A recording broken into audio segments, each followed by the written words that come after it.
Okay, so first let's discuss some basic assumptions that we are going to accept in order to proceed with the theory of consumer choice. What do we assume? First of all, we assume that a consumer should behave in a rational way. What is a rational way? It simply means that a consumer would choose the best way to achieve their goals out of possible alternatives. So whenever you want to achieve something, you take the best way to do that. This is obviously a bit questionable, right? The assumption of human rationality is quite doubtful. But, you know, for this theory, we make this kind of assumption mostly due to the fact that on the basic level, we do not have any better alternative, right? If you are more interested in advanced theory of consumer choice, then this assumption can be modified to some levels that are closer to the reality. The next assumption concerns preferences of the consumer, and we expect them to have three qualities. First of all, we assume that preferences are complete. And by complete, we mean that they are fully understood by consumer. So the consumer understands well all the options that is at their disposal. Preferences are expected to be transitive. What does that mean?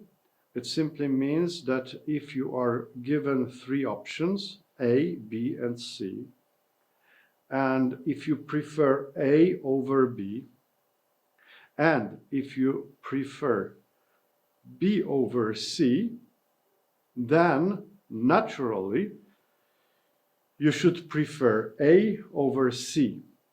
So it's like I give you three possible trips that are completely free of charge for you. So let's imagine we are in Gdańsk. So the first option is I can take you for 1 day free of charge to Sopot, which is a neighboring town. Option number 2 is that I take you for 1 day free of charge to Kraków, which is a very nice city in the southern part of Poland. And option number 3 is that I take you for 1 day free of charge to London. For most people, preferences would be as follows. They prefer to go to Kraków rather than to Sopot. They prefer to go to London rather than to Kraków. Hence, we can safely assume that all such consumers who have this kind of preferences, they would also prefer going to London rather than going to Sopot. So this is the assumption that we make. Preferences are transitive. And preferences are not affected by satiation, meaning basically the more the better for the consumer. Okay? Consumer likes more and more. Additionally, for mostly graphical reasons, but also for calculations, we assume that consumption goods are available in all quantities. What does that mean? It means that if you have a graph and if you have quantity on the, let's say, horizontal axis, then you can find some value for each quantity, for each point on this horizontal axis. Why do I mention it? Why is it so kind of important? Because this assumption is a bit unrealistic. Think of apples. You can have one apple, you can have two apples, you can have 2.5 apple, or you can have 3/4 of apple. Okay, that's possible. But then if you have a car, you can have one car, you can have two cars. But can you actually have in your household 3.4 car? What is this 0.4 of car equivalent to? No, you have a car or you do not have a car. If you have 3.4 car, that means you've got 3 cars, okay? Because you can use only 3 of them, right? You cannot use 0.4 car. So this is a bit unrealistic here, right? But this is the assumption we need to take for calculating for our graphs. Well, that's okay. When it comes to consumer theory choice, we can actually adopt 2 different approaches. And we are going to see that those 2 different approaches would lead us to the same conclusions. But since there are 2 different approaches, we also divide our lecture on consumer choice theory into 2 parts. So what are those 2 approaches? The first one is theory of indifference curves. And this theory of indifference curves will be discussed in the second part of our lecture, not today.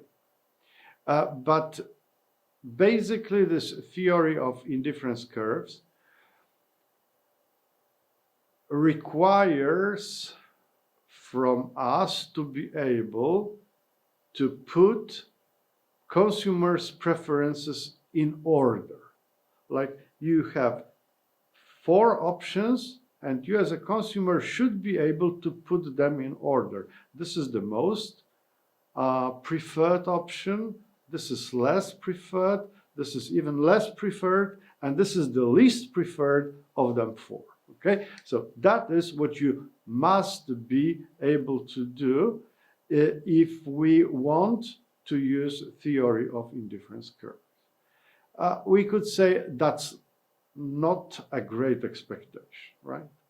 Just putting preferences in order. I prefer something over something else. The theory of marginal utility is the other approach to consumer choice theory, and this is the approach we want to discuss today. It is based on the idea that utility, happiness, is measured. So we can measure whether we are more or less happy with something. So that leads to 2 concepts that we can identify here: total utility and marginal utility.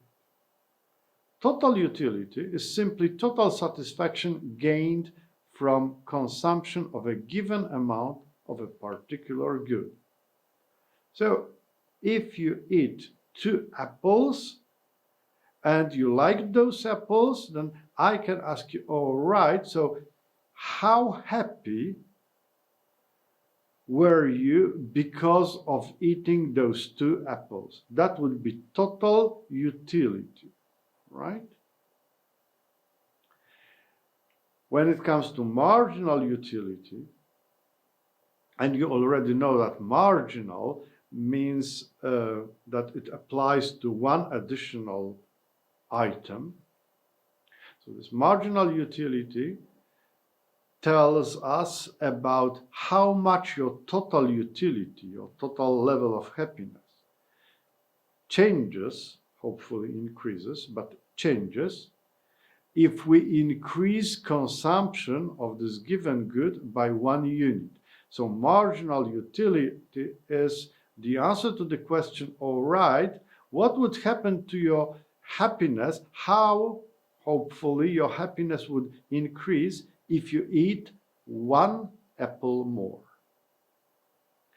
This marginal utility is pretty important, because if you think carefully, then you would realize that virtually all, almost all, real choices are made on the basis of marginal utility.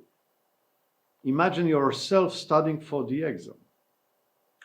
Obviously, you want to pass the exam. Some of you may actually even want to get a very good grade. But then you don't want to spend all your time studying. You know that the more you study, the greater are your chances for passing the exam or for getting a very good grade. And your decision about how much you should study is actually based on this kind of reasoning.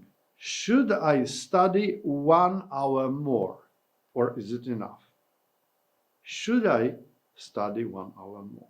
Should I eat 1 apple more? Should I go to the cinema once more this month?